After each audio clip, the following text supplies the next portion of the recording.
Welcome to the Pro Ticker Deep Dive.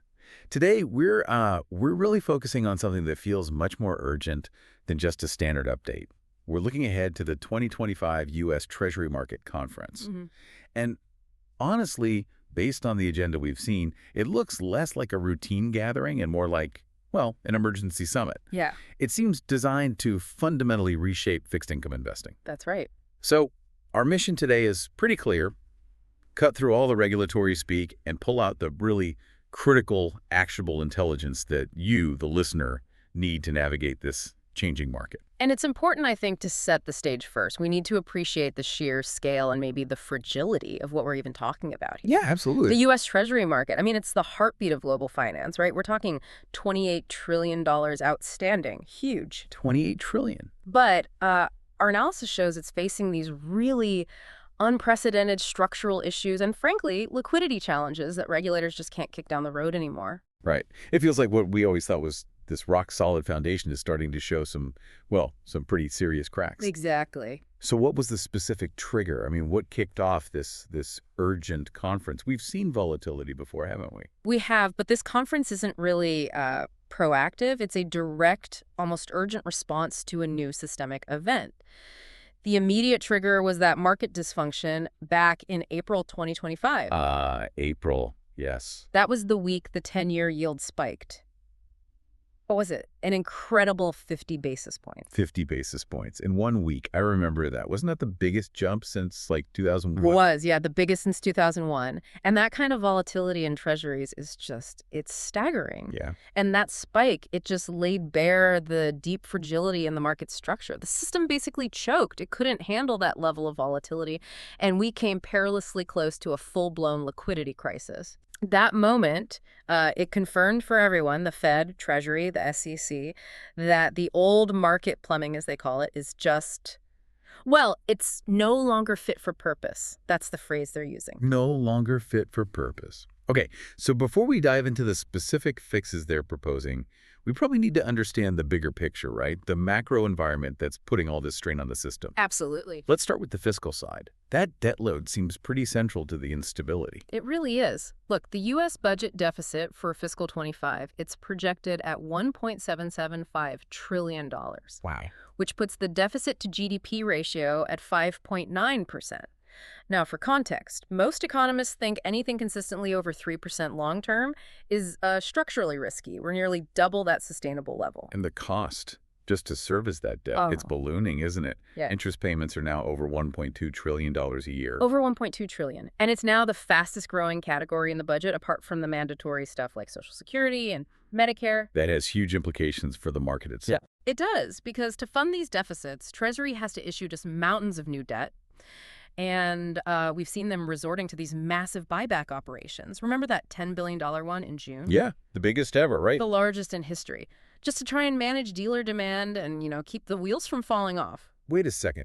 If they're buying back their own debt in record amounts, doesn't that basically scream that the market can't naturally absorb all the debt they're trying to sell? That's exactly what it signals. It signals extreme stress in the system. Okay, so that's the fiscal pressure. Now let's layer on the monetary ambiguity. That's just compounding the uncertainty. Right, the Fed, they've cut twice this year, haven't they? Down to that 3.754% range. They have, citing, gradual cooling in the economy, and on paper, lower rates should be good for bonds. Yeah, should be. But the messaging lately Yeah. feels confusing. 2 cuts, but the chair comes out sounding pretty hawkish, suggesting that December cut everyone expects is, quote, not a foregone conclusion. And that ambiguity, that creates real duration risk for you, the investor. If the market's fully priced for a December cut, but then the Fed holds, or maybe even signals they might need to hike again if inflation picks up. Bond prices could get hit hard, especially the longer-term ones. Immediately, yeah. So that's the paradox we're in. You've got these attractive absolute yields, finally some income and fixed income, but it's sitting on top of this foundation of really high volatility and serious structural risk, like we saw in April. So passive investing seems, well, pretty dangerous right now. Yeah. You really need active management. Absolutely. Which brings us neatly to the regulator's response. These 3 pillars of reform that are basically the whole agenda for the conference. What are these big transformational issues they're trying to tackle? Okay, so it seems policymakers have finally accepted the plumbing is broken and they need like a major overhaul, not just patches. That's the message. Let's break down Pillar 1. Operational resiliency in treasury markets. We hear a lot about constrained dealer balance sheets. Can you unpack that for the listener? What does it mean, and why did it cause things to freeze up back in April? Yeah, this is crucial. After the 2008 crisis, you remember, new rules came enforcing banks to hold more capital, make them safer. Right.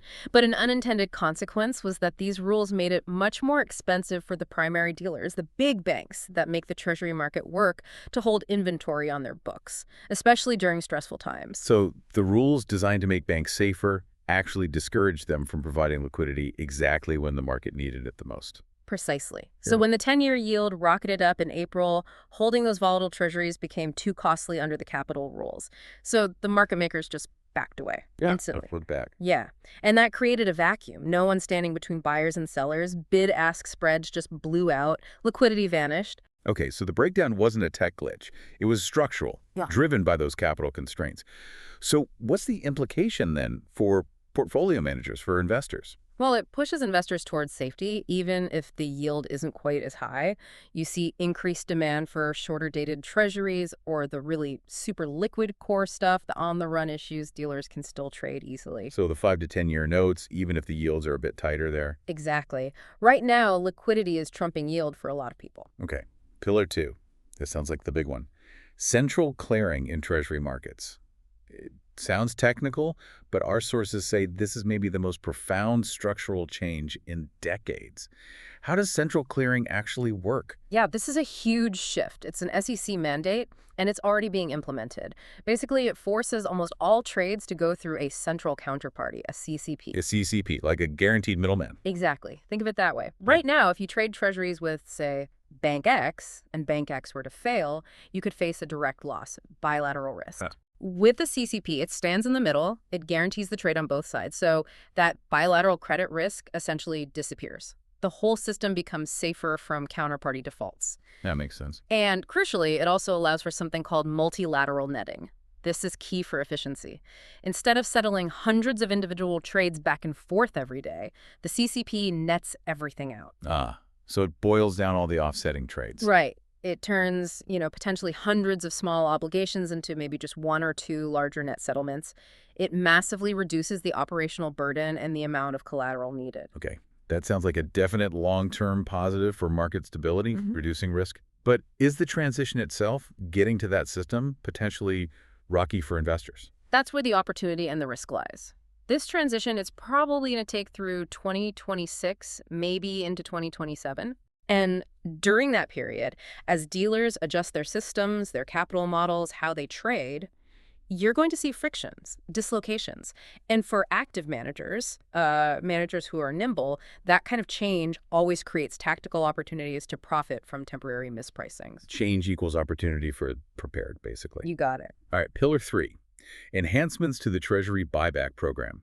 We mentioned that huge $10 billion operation in June. This feels like the Treasury admitting the market just needs direct support now. It absolutely is an admission of stress. The program's stated goal is to manage dealer liquidity and, importantly, support the secondary market, especially for what they call off-the-run securities. Off the runs, those are the older Treasury bonds that don't trade as often. Exactly. They can become very illiquid very quickly in times of stress. So the buybacks aim to provide a floor, keep that part of the market functioning. So it acts like a safety net. That sounds positive, right? Yeah. Keeps things from totally freezing up. It is positive for market function, yes, but you have to see it for what it is. It's really a Band-Aid, not a cure. A Band-Aid. Yeah. Ramping up buybacks helps stabilize things, provides a backstop if dealers get stressed, but it does absolutely nothing to solve the fundamental underlying problem, which is the sheer size of the market, $28 trillion, and the constrained capacity of dealers to handle it all smoothly. Investors need to read those buybacks as a clear signal of ongoing structural stress. Okay, that makes sense. Let's pivot then to investment strategy. How should people be thinking about positioning their portfolios in this environment with all this structural change and macro uncertainty swirling around? Let's start with Treasury yield themselves, the 10-year. Right. So the 10-year yield is currently hovering around, what, 4.10% to 4.17%, somewhere in that zone. Hmm. But the really key technical level everyone's watching is 4.0%. Our analysis looking at the charts shows that 4.0% has acted as a really critical floor for yields. A floor. So if it breaks below that, say we see the 10-year yield dip under 3.90%, what should that tell us? That would signal something significant is happening. Either the Fed is being forced into cutting rates much more aggressively than anyone expects right now, maybe because the economy is weakening Or fast. a flight to quality. Or, yeah, a major flight to quality event, maybe some kind of shock that sends investors scrambling for safety. But short of that, 4.0% seems like the anchor point for now. And we also need to look at the yield curve shape, Right. the spread between the 10-year yield and the 3-month T-bill yield. It's almost flat, only about 21 basis points right now. 21 basis points. That's practically inverted. Historically, that's been a pretty loud warning sign, hasn't it? Suggesting the market might be too complacent about risks ahead. It often is. And you see that same kind of maybe complacency reflected in the credit markets too, especially high yield. Okay, talk about credit spreads. Well, high yield credit spreads, we usually measure this using the option adjusted spread, or OAS. There are really tight right now, about 313 basis points. Okay, 313. And just quickly, for listeners, OAS is basically the extra yield you get for taking on the risk of a corporate bond compared to a risk-free treasury. Exactly. It's your risk premium. And at 313 basis points, we are only about 63 basis points above the long-term average spread. That's very narrow. So the market isn't demanding much extra compensation for holding risky corporate debt right now. Not much at all, which tells you investors are feeling pretty optimistic about corporate fundamentals, about the economy avoiding a major downturn. But that leaves very little room for error, doesn't it? If that structural stress we talked about flares up again, or if inflation surprises to the upside. Zero room for error. If inflation does reaccelerate, and remember, we saw that ISM Services PMI prices number hit a 3-year high just last month. Or if the fiscal picture keeps getting worse, these tight spreads could widen out very, very quickly. Violently, even. And are there warning signs underneath the surface in credit? There are. We're seeing leverage starting to creep back up on corporate balance sheets in the high yield space. And refinancing risk is becoming a real issue for the lowest rated companies. Just look at CCC-rated bonds, the really junky stuff. They're trading at spreads around 885 basis points. Wow, 885, that's reflecting a serious default concern.